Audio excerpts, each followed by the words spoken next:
create the tentacles, we're going to start off with a slip knot.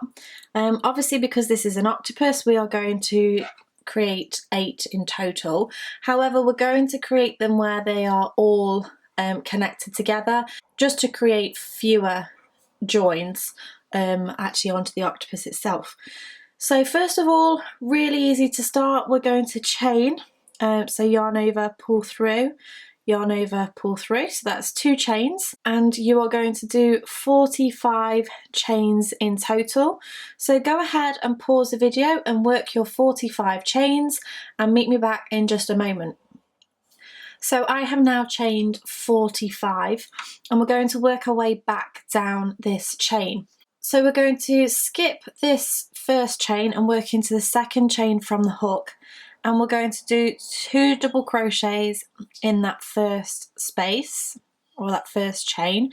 Remember, this is a UK term. In the US that is known as single crochet. So doing 2 double crochets will create a tentacle which looks like this. If you want it to be a little bit more spirally, you can actually do 3 double crochets in one stitch or in one space, and it will make it even, like the spiral, even tighter. So it's totally up to you. So I've done 2 double crochets. I then go across and do 2 more double crochets into the next space. I suggest that as you're working along, you pinch the chains just to prevent you from pulling on them or making the next chain too tight, because I think that's what sometimes people can struggle with, is they pull too tight on the chain that they're working in and they make this chain too tight to work in next. So 2 double crochets into each chain all along that foundation chain, and you'll notice that it will start to spiral. If it doesn't spiral as much as what you think it should, you can actually twist it a little bit more and it puts it into shape. So you're going to do 2 double crochets into each of these along this row, apart from into the last chain where you're just going to do 1 double crochet. So pause the video, work your 2 doubles or your 3 doubles, whichever you're choosing to do, and meet me back in a moment. So I've just finished my first tentacle here. You can see that it's not quite as spiral as it could be, and then it sort of goes out of shape here. So all you have to do is just manipulate the stitches just to suit how you want your spiral to be and how you want it to sit. So you just have a play around with it and it just kind of puts it into shape. So what we want to do now is actually start to attach this onto the head or onto the neck. So what we do here is we take a look at the neck section. So you've got a round of doubles and another round of doubles. So we're first of all going to start off by connecting to the top round of doubles. So you're going to insert your hook into a stitch and you're just going to slip stitch that tentacle on there, like so. What I'm also going to do is slip stitch across to the opposite side and also slip stitch that onto the tentacle as well, just to hold that into place. So we have that now connected onto the neck. So at this point, what we can do is chain 1 to secure. And then we're going to start our next tentacle from here. So you're just going to repeat exactly the same thing. You're going to chain 45 and then work your way back along the chain, doing 2 double crochets into the chain or 3 double crochets if you've chosen to do that. So I'm going to go ahead and do that and then come back to you at the point where I'm ready to join again, just to show you how you can start to build your tentacles. So I've just completed my second tentacle. Again, I can alter this once they're all done, but for now I'm not going to worry about it. Remember, in your last chain you are only going to do 1 double crochet. I'm then going to lay this down and I am going to find a stitch and slip stitch that on to the neck area. Now don't worry too much if you're overlapping slightly, it doesn't matter at all. But from this point you're going to chain 1 There's only need to anchor down one side because the other side's already anchored down. So chain 1 and then carry on chaining your 45 chains. You're going to do 4 tentacles on this very first section. So we'll do another one which will connect here, and then another one which will connect and join where the first tentacle starts. Once you've done 4, come back and I'll show you how to, or where you're going to do your next 4 tentacles. So my tip would be to actually do this on a table, just because it can get really quite fiddly, but just take your time with it, and once you get into the flow of it, it will be much easier.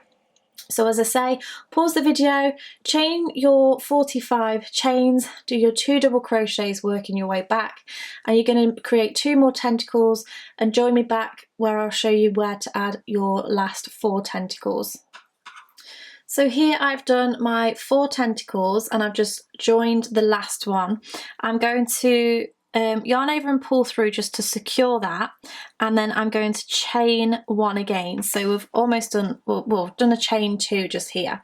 Then what we're going to do is we're going to take a look at the neck section, and you're going to insert your hook around one of the stitches from there, and then you're going to slip stitch just to pull those stitches up.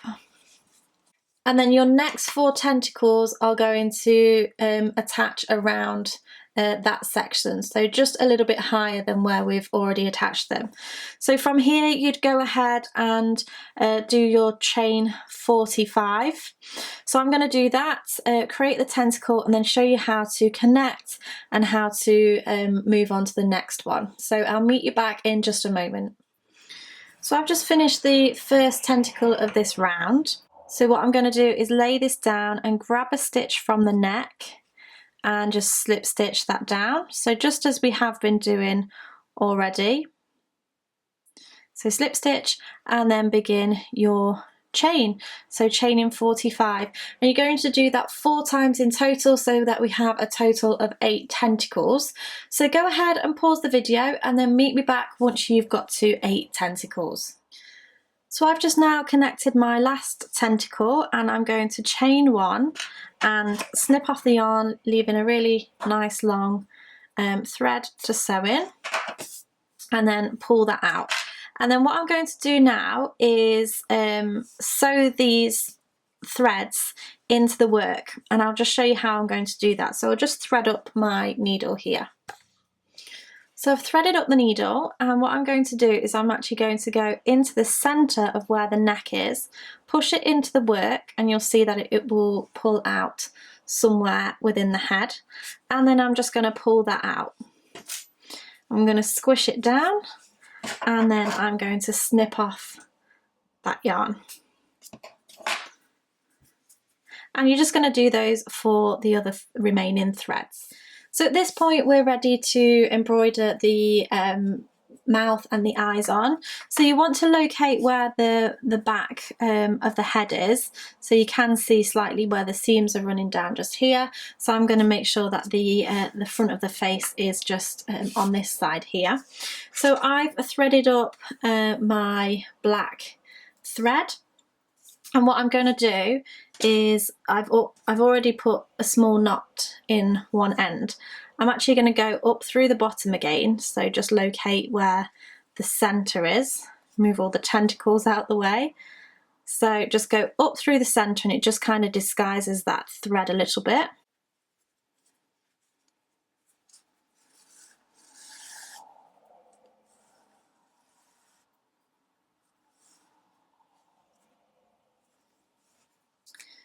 So pull it through, you're going to start in the centre, and then I'm going to do like a little smiley face. So I'm going to come up slightly to the side, and then also hook my needle around one stitch. And it doesn't matter where you go exactly for this, but it's almost going to be like a back stitch. So you're going to come up and go in, and then come out again, so you have a gap. I'm then going to go back into where the mouth section is and go the opposite side of where we inserted here. So you're going to come back out, that creates one side of the smile. And then now I'm going to go back to the original stitch and then work up towards the second part of the smile.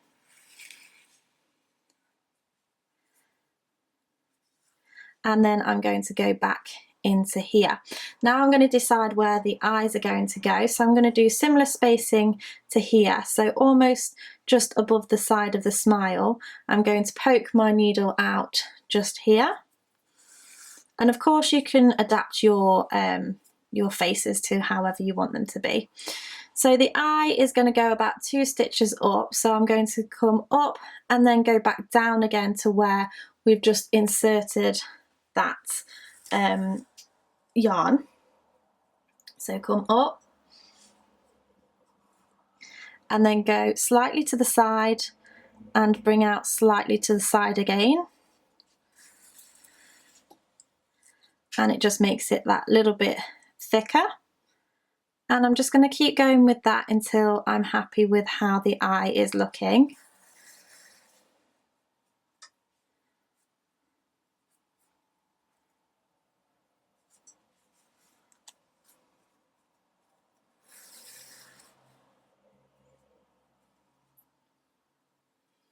Now with the eye just at the bottom here, there's almost like you can see a few stitches, so I'm just going to go across here. It doesn't matter exactly where you're putting your stitches, but I'm going to go across there because I want to finish off the eye, and then I'm going to bring my hook right back over to where I want to start my next eye.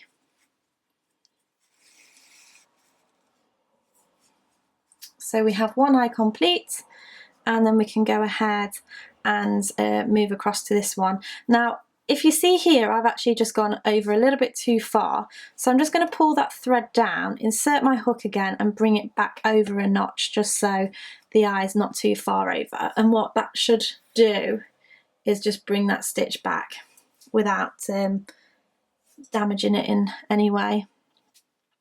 So I'm just going to do exactly the same here, trying to make it fairly symmetrical. But even if it's not symmetrical, remember the beauty of handmade is all those little touches which might not be perfect.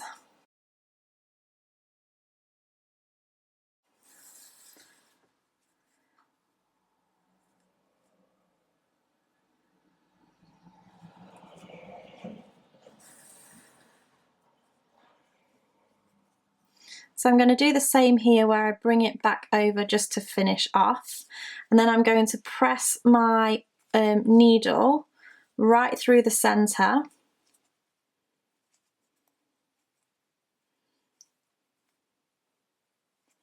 so that it comes out within the tentacles. So you might want to squash their face slightly and then pull out. Now just to secure into place, what I'm going to do is again find the centre, and I'm just going to create a knot somewhere around here. So I'm going to insert my hook, pull it through slightly, and then where this loop is here, I'm going to go back through, and then I'm going to press into the work once more, right the way through, pull that out and snip off my yarn. So if you pull that nice and tight, when you squish the face back up, it pulls the thread into the work. So the last thing I'm going to do is just grab this very original thread here, and there you have your octopus. So this is Ollie the octopus and this is Olivia the octopus. I really hope that you've enjoyed this tutorial. If you did, make sure you give me a thumbs up, subscribe to keep up to date with any of my latest videos. Thank you so much for watching, and I shall see you again next time. Bye!